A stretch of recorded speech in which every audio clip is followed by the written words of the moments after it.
कुरुक्षेत्र के अंदर जितने भी तीर्थ हैं, यदि आप उनका पुण्य लेना चाहते हैं यात्रा के द्वारा, तो जब तक आप सर्वप्रथम रंतुक यक्ष पर आकर प्रार्थना नहीं करेंगे अपने तीर्थ के गमन के लिए, कुरुक्षेत्र के अंदर के तीर्थों के गमन के लिए, तब तक किसी भी प्रकार का फल आपको प्राप्त नहीं हो सकता।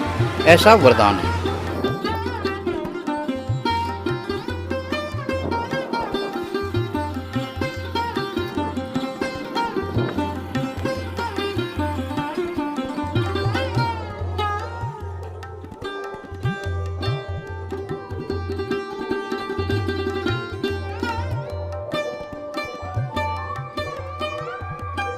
राधे राधे दोस्तों, मैं आपका वीरेंद्र अपने YouTube चैनल वीरेंद्र बिस्ला ब्रजवासी पर स्वागत करता हूं। और जैसे कि मैंने आप लोगों से वादा किया था कि कुरुक्षेत्र महायुद्ध के अंदर जहां जहां पर बहुत महत्वपूर्ण घटनाएं घटी हैं, किसी महावीर का, किसी बहुत बड़े योद्धा गति को प्राप्त की है, तो उन सभी क्षेत्रों को आपको लाइव दर्शन कराऊंगा। तो इसी कड़ी के अंदर बहुत से श्रद्धालु, लाखों करोड़ों श्रद्धालु कुरुक्षेत्र की इस धरा पर दर्शन करने के लिए आते हैं और बड़े खुश होकर के जाते हैं कि अरे हमने तो कुरुक्षेत्र से जुड़ी हर चीज को देख लिया, परंतु उनकी ये यात्रा सक्सेसफुल नहीं होती। जो माता की यात्रा करने के बाद जैसे अगर भैरव के दर्शन नहीं करेंगे तो हमारी वो यात्रा पूर्ण नहीं होती।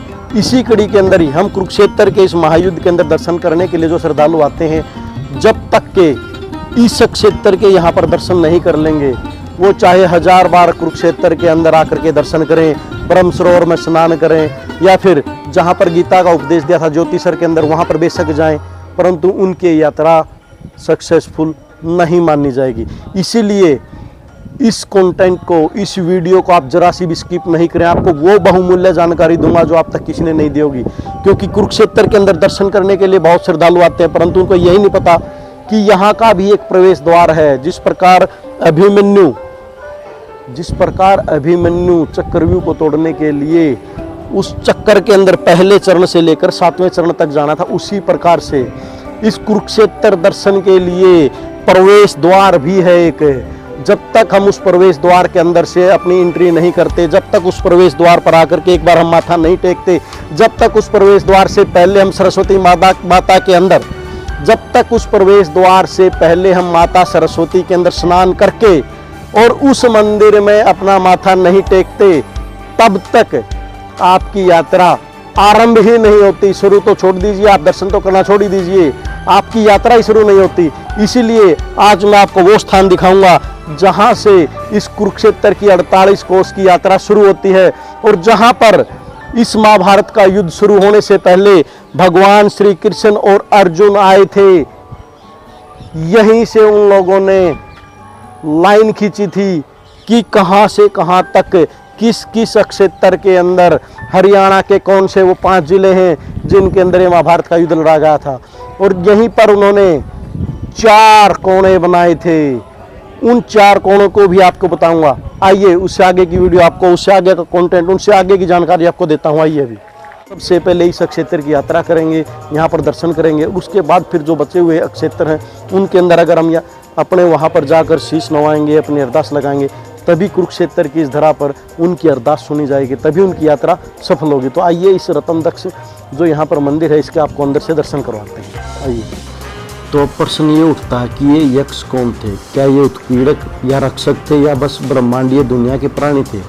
सदियों और युगों से ये प्रश्न हमें परेशान करते हैं और लोग इनसे चिंतित रहते हैं। लेकिन जब हम कुरुक्षेत्र की 48 कोस 192 किलोमीटर रणभूमि का चक्कर लगा रहे हैं, तो हमें 4 यक्षों या कुरुक्षेत्र के संरक्षकों से परिचित कराया जाता है, और उन्हें जाने बिना कुरुक्षेत्र निश्चित रूप से पूरा नहीं होता।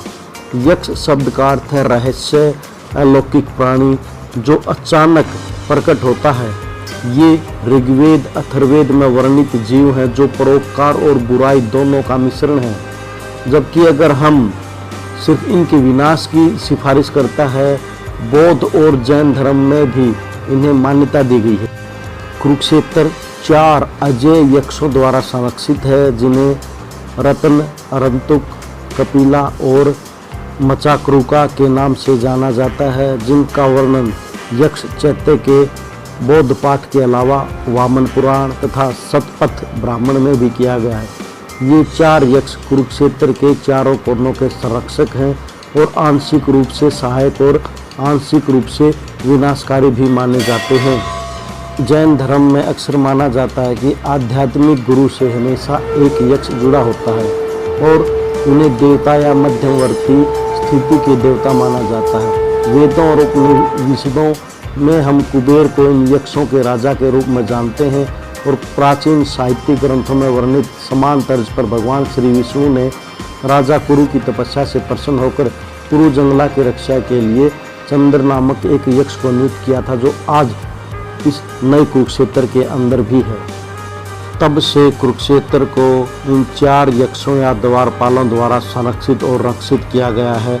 अगर हम रंतुक यक्ष की अनुमति के बिना अगर कुरुक्षेत्र की यात्रा करते हैं तो हमारी यात्रा सक्सेसफुल नहीं होती। इसलिए साथियों, इस रंतुक यक्ष की पूजा अर्चना कीजिए और उसके बाद फिर कुरुक्षेत्र में कहीं भी आप घूमिए, आपकी यात्रा सफल होगी।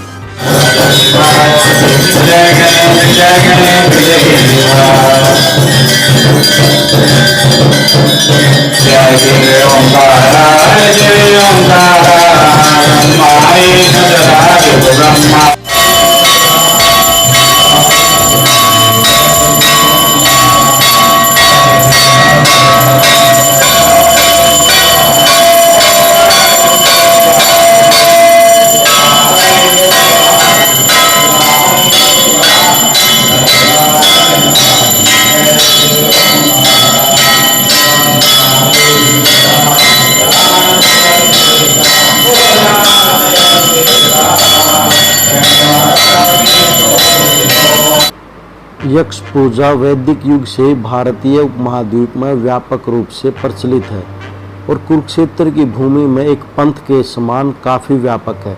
समय के साथ यक्ष तंत्रवाद और शक्ति उपासना के संगम से विकसित हुआ है।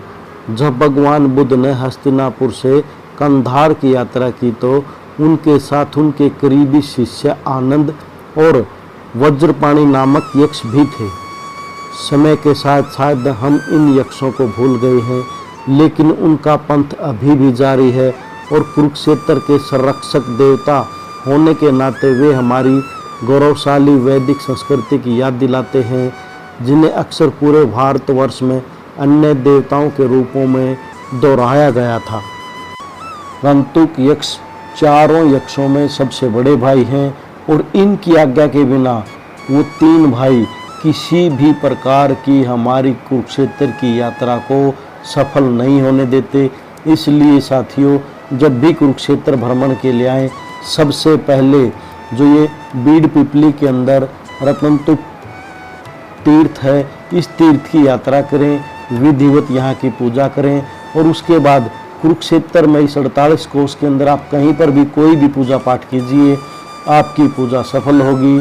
अगर आप सीधे आकर के कहीं भी कुरुक्षेत्र में यात्रा करते हैं तो आप चाहे 10 बार आएँ, 20 बार आएँ, 40 बार आएँ, 50 बार आएँ, कहीं भी स्नान करें, कहीं भी पूजा अर्चना करें, आपकी वो यात्रा सफल नहीं होगी जब तक आप रंतुक तीर्थ इस अक्षेत्र के अंदर, जो इसका एंट्री गेट है कुरुक्षेत्र का, महाभारत काल से यहाँ पर आएँ, पूजा अर्चना करें और फिर अपनी कुरुक्षेत्र की यात्रा को सफल बनाएं।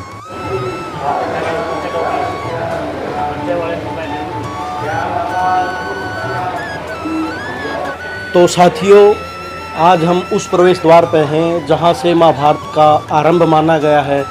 तो इसी शिव मंदिर के प्राचीन, जो हमारे आज से लगभग 5 या 5,500 साल पहले जो युद्ध हुआ था और जहाँ से स्टार्ट माना गया है, तो यहाँ पर महंत हैं हमारे पूजनीय। तो इनसे हम पता करेंगे कि यहाँ की क्या महिमा है, क्यों इसको प्रवेश द्वार बोला गया है, और यहीं से ही अगर हम यहाँ की यात्रा नहीं कर पा रहेंगे, यहाँ की यात्रा नहीं करेंगे, तो क्यों नहीं हमें फल मिल पाएगा। तो इन सब के बारे में आज महंत जी से हम बात करेंगे। जय श्री राम। जय भोलेनाथ।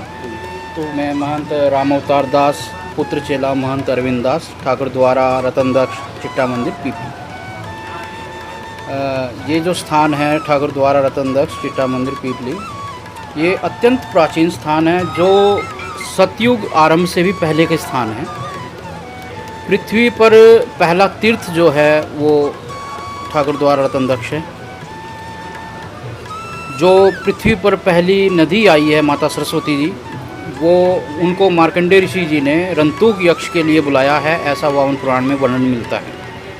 तो सबसे प्रथम स्थान है, प्रथम तीर्थ स्थान है, प्रथम पुण्य स्थान है और प्रथम नदी को बुलाने वाले स्थान भी यही है। यहाँ पर भगवान भोलेनाथ श्वेत स्वरूप में विराजमान हैं और ये भगवान ब्रह्मा की वेदी भी है, उत्तर वेदी इसको कहा गया है। यहीं पर राजा बलि ने यज्ञ किया है कुरुक्षेत्र के अंदर ही। इसी स्थान पर कुबेर के स्थान को भी दिया गया है। भगवान शंकर ने कुबेर को भी की कृपा से उसकी प्रार्थना से और तपस्या से प्रसन्न होकर उसको उत्तर पूर्वी दिशा दी गई है, तो ये वही स्थान है। तो ये काफ़ी सारे स्थानों का मिश्रण है। भगवान श्री कृष्ण को ये पता था कि ये अत्यंत पूज्य स्थान है, तभी उन्होंने यहाँ महाभारत का युद्ध करवाया। उससे पहले इस स्थान को राजा कुरु ने धर्म संचित क्षेत्र बनवाया था भगवान विष्णु जी के द्वारा। उन्होंने अपने शरीर को बीज स्वरूप पूरे कुरुक्षेत्र की जो 48 कोस परिक्रमा है इसके अंदर बिजाई करवाई थी अपने शरीर की। भगवान विष्णु ने उनके शरीर की अपने चक्र से काटकर बिजाई करी थी और उसके बाद प्रसन्न होकर उनको पुनर्जीवित कर दिया था। उसके पश्चात राजा के द्वारा वरदान स्वरूप इस क्षेत्र को बिना किसी कर्म कांड के मृत्यु हो जाने पर मनुष्य की मुक्ति दिलाने के लिए राजा कुरु ने सर्वप्रथम इस कार्य को किया था। माता सरस्वती रंतूक यक्ष को छूती हुई निकली हैं पश्चिम दिशा की ओर। कुरुक्षेत्र एक प्रतिबंधित क्षेत्र रहा है, इसके चारों कोनों पर यक्ष बैठे हैं। ये रंतूक यक्ष भगवान जहाँ हम बैठे हैं ये सबसे बड़े भाई हैं। इनके छोटे भाई जो हैं वो अरंतुक जी, वो कैथल में हैं। एक मकचक्रूक जी हैं, जींद में हैं, और एक कपिल मुनि है, वो जींद में है, मकचक्रूक पानीपत में। हाँ, तो ये क्षेत्र जो है प्रतिबंधित क्षेत्र था, इसके अंदर एंट्री नहीं होती थी। और अगर किसी ने इसके अंदर आना है तो यक्ष भगवान से प्रार्थना करके उनकी अनुमति लेकर के तभी वो अंदर आते थे। रतन यक्ष भगवान से ही प्रार्थना करनी पड़ती थी क्योंकि ये सबसे बड़े भाई थे। जो इनसे प्रार्थना कर लेता था तो अगले जो यक्ष हैं 3, वो उसको किसी भी प्रकार की कोई हानि नहीं पहुंचाते थे। कुरुक्षेत्र के अंदर जितने भी तीर्थ हैं, यदि आप उनका पुण्य लेना चाहते हैं यात्रा के द्वारा, तो जब तक आप सर्वप्रथम रंतूक यक्ष पर आकर प्रार्थना नहीं करेंगे अपने तीर्थ के गमन के लिए, कुरुक्षेत्र के अंदर के तीर्थों के गमन के लिए, तब तक किसी भी प्रकार का फल आपको प्राप्त नहीं हो सकता, ऐसा वरदान है। तो ये क्षेत्र की महिमा है। पूरे भारतवर्ष में भगवान अमरनाथ और भगवान रंतूक यक्ष, ये ही 2 शिवलिंग ऐसे हैं जो श्वेत स्वरूप हैं। पूरे भारतवर्ष में पाषाण रूप में कोई शिवलिंग नहीं है जो श्वेत है। यही एकमात्र शिवलिंग है जो श्वेत स्वरूप में यहाँ पर विराजमान। तो महंत जी, आपके कहने का अर्थ यही है कि जब भी कोई भी यात्री श्रद्धालु अगर इस कुरुक्षेत्र की यात्रा करता, 48 कोस की यात्रा करता, तो उनको सर्वप्रथम अपने यहाँ रतन दक्ष यहीं पर अपना माथा टेकना होगा, यहीं से आज्ञा लेंगे। और जब भी वो जिस भी क्षेत्र के अंदर कुरुक्षेत्र के 48 कोस में यात्रा करेंगे तो उनको उनकी यात्रा का फल मिलेगा। सर्वप्रथम उन्हें रंतूक यक्ष पर आकर माथा टेकना है और विधिवत रूप से उनकी पूजा अर्चना करनी है। जो भी भगवान शंकर की विधि है उसके अनुसार पूजा करनी पड़ेगी, तभी वो फल आपको मिल पाएगा यात्रा का, अन्यथा आपकी यात्रा व्यर्थ हो जाए। तो साथियों, जो भी श्रद्धालु कुरुक्षेत्र की यात्रा करता है तो एक बार इस क्षेत्र में यहाँ पर रंतूक जी महाराज से एक बार अपनी आज्ञा लें और अपनी यात्रा को सफल बनाएं। तो इससे जुड़ी हुई और कई चीज़ें आपको अभी माता सरस्वती के भी दर्शन करवाएंगे, तो आइए उनके दर्शन भी करवाएंगे।